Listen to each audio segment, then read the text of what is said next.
नमस्कार। आज मैं आपको कीन्स का आय, उत्पादन और रोजगार का सिद्धांत पढ़ाने जा रही हूँ। उसके पहले के वीडियोस में हमने प्रतिष्ठित रोजगार के सिद्धांत के बारे में पढ़ा था, उसको मैं फिर से ब्रीफ करना चाहूँगी। इस लेक्चर के कंटेंट्स हैं, पहले तो प्रतिष्ठित सिद्धांत क्या है, प्रतिष्ठित और कीन्सियन सिद्धांत में क्या अंतर है, कीन्स का सिद्धांत क्या है, रोजगार का निर्धारण किस प्रकार होता है, आय और उत्पादन का निर्धारण किस प्रकार होता है, पूर्ण रोजगार का जो उपलब्धि है वो कैसे हासिल की जाती है, कीन्स का मॉडल क्या है और कीन्स के सिद्धांत के आलोचनाएं क्या क्या हैं। आय और रोजगार से संबंधित दो महत्वपूर्ण सिद्धांत हैं, आय और रोजगार का प्रतिष्ठित सिद्धांत और आय और रोजगार का कीन्स का सिद्धांत। क्लासिकल थ्योरी हमने देखा था, Adam Smith, Ricardo, Malthus, Marshall, Pigou, Robbins इत्यादि ने यह विश्वास किया कि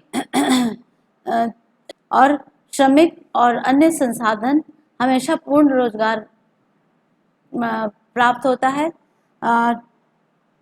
पूर्ण रोजगार अर्थव्यवस्था में वस्तुओं और सेवाओं का वह सबसे सर्वाधिक उत्पादन होता है जो अर्थव्यवस्था उत्पादन करने में समर्थ होती हैं। फुल एम्प्लॉयमेंट को एक सामान्य दशा इन लोगों ने माना था। फिर भी अर्थव्यवस्था में अस्थायी रूप से बेरोजगारी हो सकती है, वह एक अस्थायी दशा होती है और आर्थिक शक्तियां इस प्रकार से स्वतंत्र रूप से काम करती हैं, स्वायत्त रूप से काम करती हैं कि अर्थव्यवस्था में फिर से पूर्ण रोजगार संतुलन स्थापित हो जाता है। जो सकल पूर्ति होती है वह हमेशा पूर्ण रोजगार के स्तर पे होती है। ये जो है एक बाजार की शक्तियों के से काम करता है और दूसरा मजदूरी कीमत के लोचशीलता के कारण काम करता है। लॉ ऑफ मार्केट क्या है? बाजार का नियम, supply creates its own demand. JBC ने कहा था, हर पूर्ति अपनी मांग का स्वयं सृजन कर देती है। इसका तात्पर्य यह है कि जैसे ही हम आपूर्ति को बढ़ाते हैं उससे मैचिंग डिमांड क्रिएट हो जाती है, मांग उत्पन्न हो जाती है और जो उत्पादन जो उत्पत्ति की जाती है वह पूरा का पूरा उसका विक्रय हो जाता है। इसीलिए सकल मांग में किसी प्रकार की कमी नहीं होती है और इसलिए अति उत्पादन तथा बेरोजगारी का भी संभावना नहीं रहती है। इसलिए आय और रोजगार का संतुलन स्तर वहां पर स्थापित होता है जहां अर्थव्यवस्था पूर्ण रोजगार स्तर पर रहती है। अब इन लोगों ने कीमत, ब्याज दर तथा मजदूरी को लोचशील माना और ये जो कीमत तंत्र होता है वह मांग तथा पूर्ति के बीच में संतुलन स्वायत्त रूप से ले आता है। बचत और निवेश के बीच में संतुलन ब्याज दरों की लोचशीलता के कारण होता है और मजदूरी दरों में लोचशीलता होने के कारण अर्थव्यवस्था में पूर्ण रोजगार का संतुलन स्थापित हो जाता है। इसलिए जो एग्रीगेट सप्लाई होती है या सकल पूर्ति होती है वह हमेशा पूर्ण रोजगार स्तर, उत्पादन के पूर्ण रोजगार स्तर पर होती है। अब कीन्स और प्रतिष्ठित रोजगार के सिद्धांत में क्या अंतर हम देखते हैं। प्रतिष्ठित अर्थशास्त्रियों ने मुद्रा को खाली लेन देन का माध्यम माना, जबकि कीन्स ने यह माना कि मुद्रा का उद्देश्य केवल लेन देन नहीं होता है बल्कि सट्टेबाजी का उद्देश्य भी होता है। प्रतिष्ठित अर्थशास्त्रियों के अनुसार श्रमिकों की पूर्ति उनकी वास्तविक मजदूरी पर निर्भर करती है, जबकि कीन्स का विश्वास था कि यह मौद्रिक मजदूरी पर निर्भर करती है। प्रतिष्ठित सिद्धांत में बचत ब्याज दर का फलन है, जबकि कीन्स के अनुसार बचत आय का फलन होती है। अब कीन्स के रोजगार के सिद्धांत की आवश्यकता क्यों पड़ी? क्योंकि तीसा की महान मंदी के समय जो विद्यमान जो आर्थिक सिद्धांत था उससे संपूर्ण विश्व में आर्थिक मंदी का जो एक्सप्लेनेशन था वो नहीं दिया जा सका और ना ही उससे कोई एक पब्लिक पॉलिसी सॉल्यूशन निकल पाया कि किस तरह से इस बेरोजगारी को दूर किया जाए। अब मेन पॉइंट्स क्या क्या हैं? लॉर्ड कीन्स के अनुसार पूर्ण रोजगार अर्थव्यवस्था में एक जो विकसित पूंजीवादी अर्थव्यवस्था की एक सामान्य दशा नहीं होती है, हर अर्थव्यवस्था में बेरोजगारी भी हो सकती है। बेरोजगारी का प्रमुख कारण सकल मांग में कमी होता है, जबकि जो प्रतिष्ठित सिद्धांत था वह पूर्ति पक्ष पर आधारित था। कीन्स ने इसको मांग पक्ष पर आधारित किया तथा वह बताया कि बेरोजगारी का कारण क्या होता है, वह सकल मांग में कमी इसका मुख्य कारण होता है। सकल मांग को बढ़ाकर हम बेरोजगारी को दूर कर सकते हैं। इस तरह के अमेरिका, फ्रांस इत्यादि ने कीन्स के द्वारा सुझाए गए जो उपाय थे उनको बेरोजगारी को दूर करने के लिए अपनाया, जिससे मंदी को दूर करने में सहायता मिली। अब जो सकल मांग और सकल पूर्ति की संकल्पना कीन्स ने दी है वह क्या होती है? सकल पूर्ति का मतलब होता है वह अनुसूची जो रोजगार के भिन्न भिन्न स्तरों पर सकल पूर्ति कितनी प्राप्त होगी। सकल पूर्ति कीमत वह होती है कि सभी उत्पादक आवश्यक रूप से उनको प्राप्त होना चाहिए ताकि वो जो अपने उत्पादित वस्तु है उसको रोजगार के दिए हुए स्तर पर बेच सकें। एग्रीगेट डिमांड वह अनुसूची होती है जो रोजगार के भिन्न भिन्न स्तरों पर सकल मांग कीमत जो प्राप्त होती है। कीन्सियन थ्योरी क्या होती है? लॉर्ड कीन्स ने बेरोजगारी की समस्या को बहुत गहराई से अध्ययन किया और उन्होंने यह निष्कर्ष निकाला कि बेरोजगारी का प्रमुख कारण प्रभावपूर्ण मांग में कमी होती है। प्रभावपूर्ण मांग का क्या तात्पर्य होता है? प्रभावपूर्ण मांग सकल मांग का वह स्तर होता है जहां पर वह सकल पूर्ति के बराबर हो जाती है। इस प्रकार उन्होंने यह सुझाव दिया कि बेरोजगारी को प्रभावपूर्ण मांग में वृद्धि के द्वारा हम दूर कर सकते हैं। कीन्स के अनुसार सकल मांग दो तरह की वस्तुओं के लिए की जाती है। पहला उपभोग वस्तुओं की मांग और दूसरा निवेश वस्तुओं की मांग। कीन्स इस विचार के पक्षधर थे कि बेरोजगारी को दूर करने के लिए तथा पूर्ण रोजगार को प्राप्त करने के लिए अर्थव्यवस्था में सरकार का हस्तक्षेप जरूरी होता है। कीन्स इस विचार के पक्षधर थे कि बेरोजगारी को दूर करने के लिए तथा पूर्ण रोजगार को प्राप्त करने के लिए अर्थव्यवस्था में सरकार का हस्तक्षेप जरूरी है। माल्थस ने, कीन्स के पहले जो प्रतिष्ठित अर्थशास्त्री माल्थस ने भी यह विचार दिया था कि बेरोजगारी में कमी का मुख्य कारण प्रभावपूर्ण मांग में कमी है, किंतु माल्थस प्रभावपूर्ण मांग की कमी को एक्सप्लेन नहीं कर पाए। कीन्सियन थ्योरी के एजम्पशंस क्या क्या हैं? पहला, यह सिद्धांत अल्पकाल पर आधारित है, जबकि क्लासिकल सिद्धांत, प्रतिष्ठित सिद्धांत दीर्घकालीन सिद्धांत था। ये बंद अर्थव्यवस्था का विचार करता है जिसमें कि अंतरराष्ट्रीय व्यापार नहीं होता, श्रम उत्पादन का एकमात्र साधन होता है, पूर्ण रोजगार संतुलन नहीं बल्कि अर्ध रोजगार संतुलन अर्थव्यवस्था की एक वास्तविकता होती है। बचत तथा निवेश फलन दिया और श्रमिकों को मनी इल्यूजन या मुद्रा भ्रामकता उत्पन्न होती है। आय तथा रोजगार के सिद्धांत को अब हम उसका स्पष्टीकरण करते हैं। कीन्सियन सिद्धांत का जो आधारभूत संकल्पना यह थी कि अर्थव्यवस्था में रोजगार सकल मांग तथा सकल पूर्ति के द्वारा निर्धारित होता है। प्रभावपूर्ण मांग सकल मांग का वह स्तर होती है जहां यह सकल पूर्ति के बराबर होती है। जैसे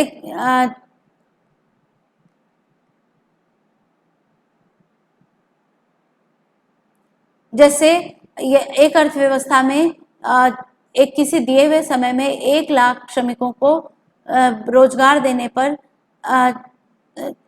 सकल पूर्ति 100 करोड़ रुपए की होती है तथा उसी अवधि में यह सकल मांग भी 100 करोड़ रुपए के बराबर होती है। तो एग्रीगेट डिमांड प्राइस उस स्थिति में एग्रीगेट सप्लाई प्राइस या सकल मांग कीमत सकल पूर्ति कीमत के बराबर होगी। अब इनके जो फलन है वो क्या क्या है? y is equal to function of n या नेशनल इनकम या उत्पादन, यह फलन होता है लेवल ऑफ एम्प्लॉयमेंट या रोजगार के स्तर। n क्या है? रोजगार का स्तर। रोजगार का स्तर फलन होता है प्रभावपूर्ण मांग का। और प्रभावपूर्ण मांग कैसे निर्धारित होती है? जब वहां पर निर्धारित होती है जहां एग्रीगेट डिमांड या सकल मांग सकल पूर्ति के बराबर होती है। इसको हम फ्लो चार्ट के द्वारा देख सकते हैं, यह बहुत इंपॉर्टेंट है। Essence of Keynesian theory of employment and income, इसका जो कीन्स की सिद्धांत का जो मुख्य बातें क्या है? प्रभावपूर्ण मांग से ही आय, उत्पादन तथा रोजगार निर्धारित होता है। ये दो बातों पर निर्भर करता है, एग्रीगेट सप्लाई फंक्शन और एग्रीगेट डिमांड फंक्शन या सकल पूर्ति फलन और सकल मांग फलन। अल्पकाल में सकल पूर्ति फलन स्थिर होता है तो मुख्यतः सकल मांग फलन पर यह निर्भर करता है, जो दो बातों पर निर्भर करता है। पहला होता है उपभोग फलन, दूसरा निवेश फलन। उपभोग फलन आय के आकार पे और सीमांत उपभोग प्रवृत्ति या प्रोपेंसिटी टू कंज्यूम पर निर्भर करता है। ये इसके बारे में आप अलग चैप्टर में पढ़ेंगे।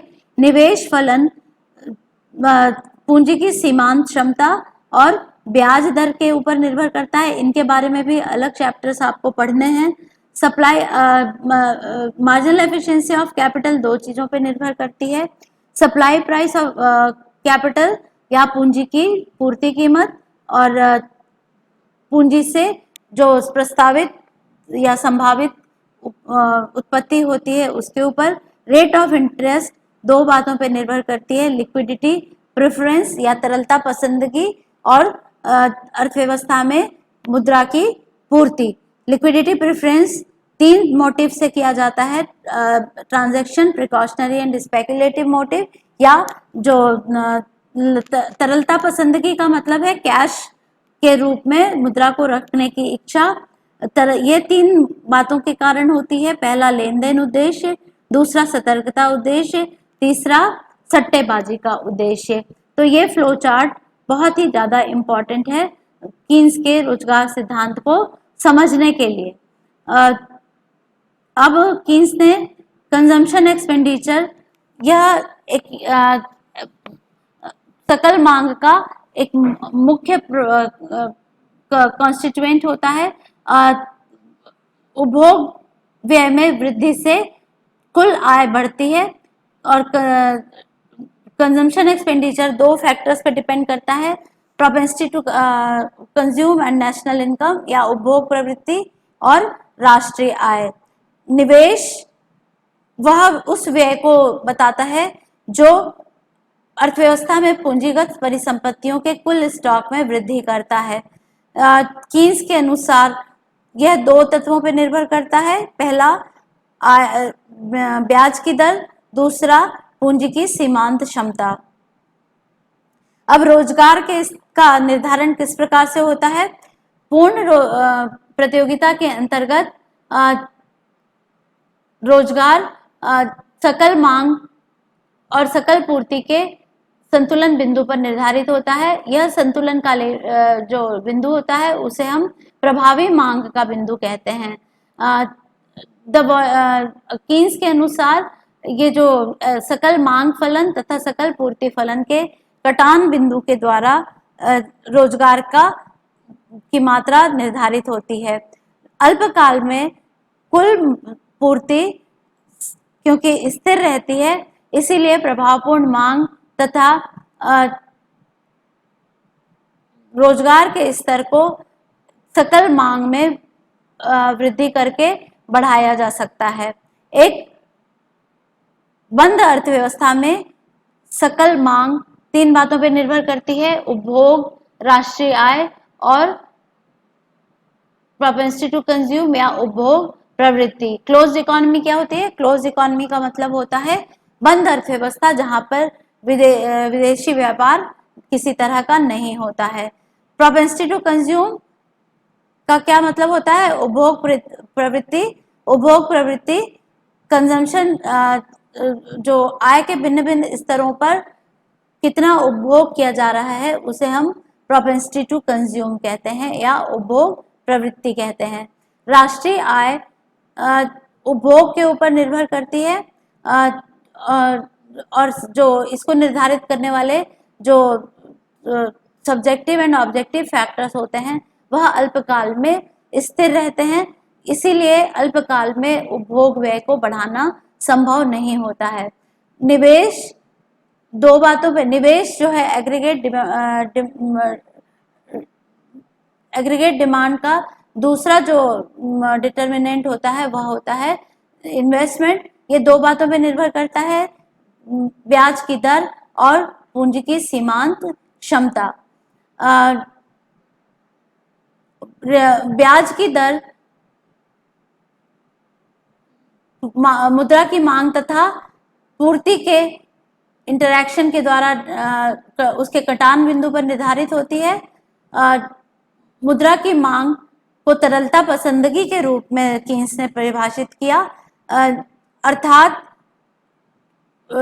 धन को कैश के रूप में रखने की जो प्रवृत्ति होती है या उसका जो प्राथमिकता होती है उसे लिक्विडिटी प्रेफरेंस या तरलता पसंदगी कहते हैं।